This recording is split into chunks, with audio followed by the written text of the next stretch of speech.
अब बच्चों हमने इलेक्ट्रिक चार्ज डिस्कस किया लास्ट लेक्चर में। Electric charge that is the fundamental intrinsic property of matter and which one is the cause of electric force that is the fundamental natural force. तो अभी ये जो electric charge है उसकी कुछ fundamental properties है, तो अब हम डिस्कस करेंगे basic properties of electric charge. तो अब इसकी प्रॉपर्टीज क्या है? तो first one that is additivity of charges. इसका मतलब ये हुआ कि अगर कोई सिस्टम में n चार्जेस है, चार्ज को हम डिनोट करते हैं स्मॉल q या कैपिटल Q से। तो मानो कि कोई सिस्टम में Q1, Q2, Q3 up to Qn इतने चार्जेस है, then total charge of the system that will be Q1 plus Q2 plus Q3 plus up to Qn।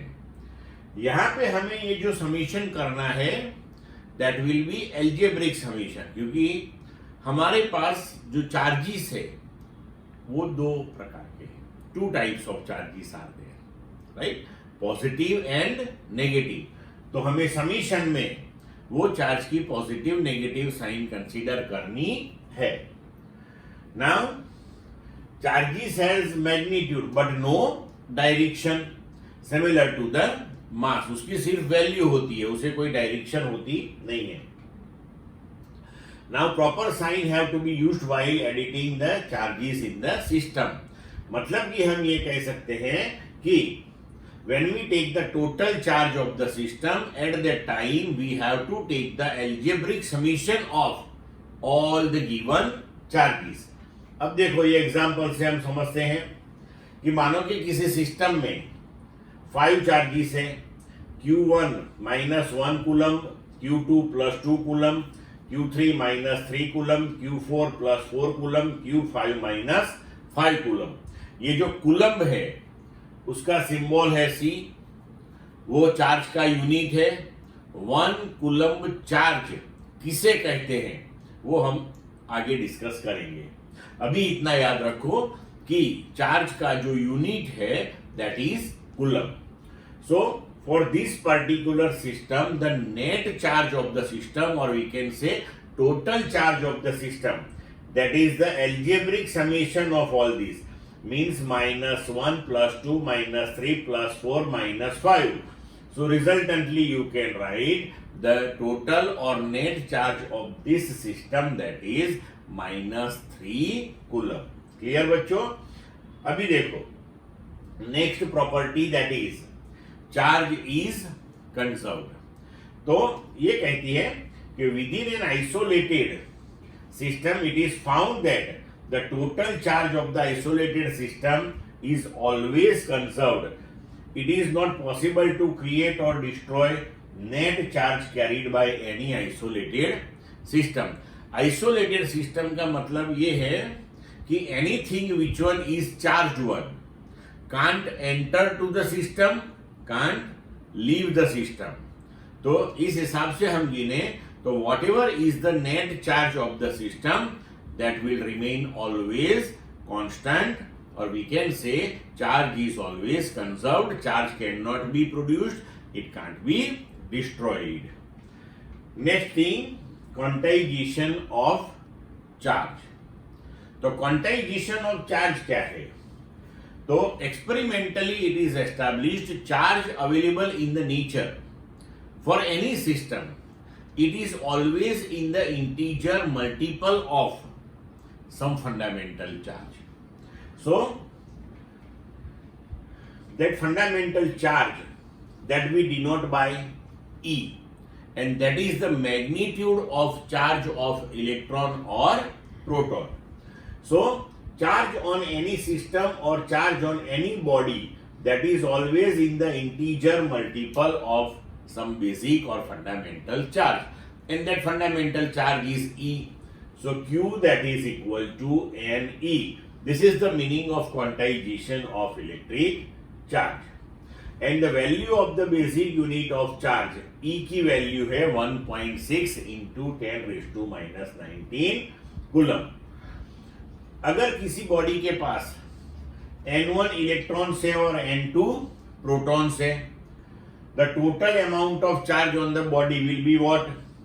So N2 protons है, proton का चार्ज प्लस E है, तो N2 into E इतने positive charge हो गए body में।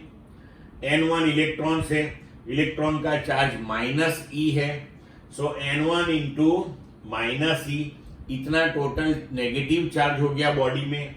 तो we can write N2 minus N1 into E, but यहाँ पे N2 is integer, N1 is integer because that is the number of electrons और protons.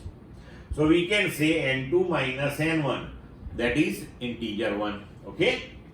Now, what is 1 coulomb charge? So 1 coulomb is the charge flowing through the conductor in 1 second if the conductor is carrying the current 1 ampere.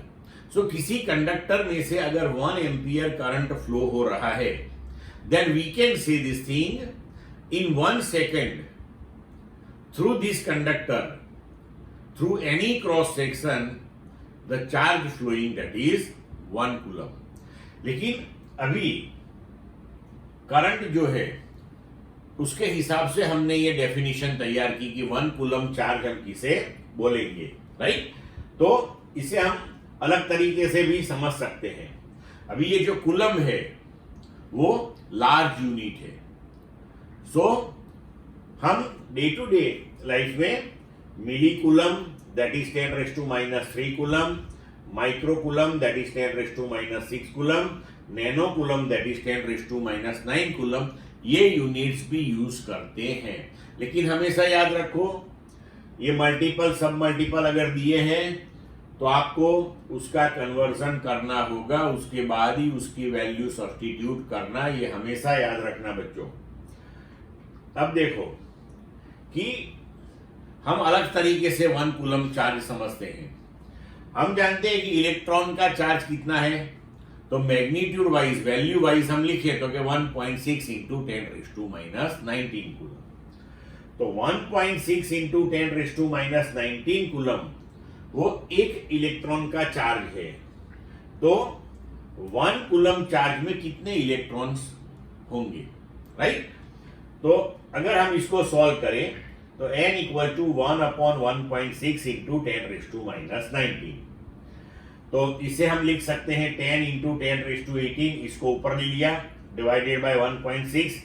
इसका answer आएगा 6.25 into 10⁻18. तो इसका मतलब ये हुआ कि अगर हम 6.25 into 10⁻18 this much number of electrons एक साथ रखते हैं किसी सिस्टम में, तो हम कह सकते हैं कि इस सिस्टम का चार्ज 1 कूलम है. कितना है? 1 कूलम है. तो यहां पे देखो ये नंबर तो देखो 6.25 इंटू 10⁻18 कितना लार्ज नंबर है, राइट? तो यहां पे हम अब ये भी देख सकते हैं कि अगर कोई कंडक्टर 1 एम्पियर करंट कैरी कर रहा है तो इसका मतलब ये हुआ कि 1 सेकंड में उसमें से 1 coulomb amount of charge flow कर रहा है.